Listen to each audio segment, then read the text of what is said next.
किसी जंगल में एक चतुर और बुद्धिमान गीदड़ रहता था। उसके चार मित्र बाघ, चूहा, भेड़िया और नेवला भी उसी जंगल में रहते थे। एक दिन चरों शिकार करने जंगल में जा रहे थे। जंगल में उन्होंने एक मोटा ताजा हिरन देखा। उन्होंने उसे पकड़ने की कोशिश की परंतु असफल रहे। उन्होंने आपस में मिलकर विचार किया। गीदड़ ने कहा, यह हिरन दौड़ने में काफी तेज है और काफी चतुर भी है। बाघ भाई, आपने इसे कई बार मारने की कोशिश की पर सफल नहीं हो सके। अब ऐसा उपाय किया जाए कि जब वह हिरन सो रहा हो तो चूहा भाई जाकर धीरे धीरे उसका पैर कुतर दे, जिससे उसके पैर में जख्म हो जाए। फिर आप पकड़ लीजिए तथा हम सब मिलकर इसे मौज से खाएं। सब ने मिलजुल कर वैसे ही किया।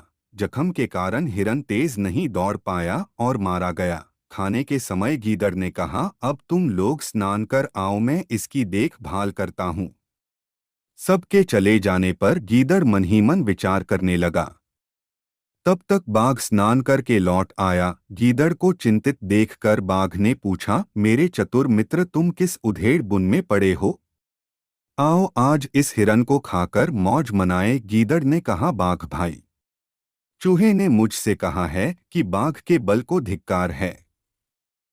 हिरन तो मैंने मारा है, आज वह बलवान बाघ मेरी कमाई खाएगा। सो उसकी यह घमंड भरी बात सुनकर मैं तो अब हिरन को खाना अच्छा नहीं समझाता। बाघ ने कहा, अच्छा ऐसी बात है। उसने तो मेरी आंखें खोल दी। अब मैं अपने ही बलबूते पर शिकार करके खाऊंगा। यह कहकर बाघ चला गया। उसी समय चूहा आ गया। गीदड़ ने चूहे से कहा, चूहे भाई, नेवला मुझसे कह रहा था कि बाघ के काटने से हिरन के मांस में जहर मिल गया है।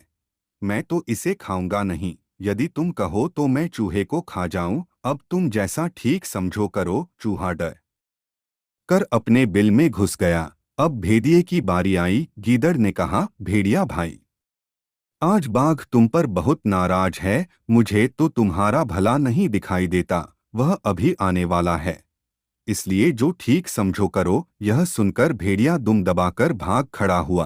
तब तक नेवला भी आ गया। गीदड़ ने कहा, देख रे नेवले, मैंने लड़कर बाघ, भेड़िए और चूहे को भगा दिया है।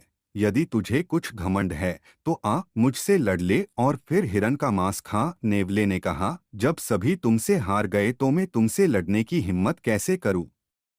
वह भी चला गया। अब गीदड़ अकेले ही मांस खाने लग गया। इस तरह गीदड़ ने अपनी चतुराई से बाघ जैसे ताकतवर को भी मात दे दी।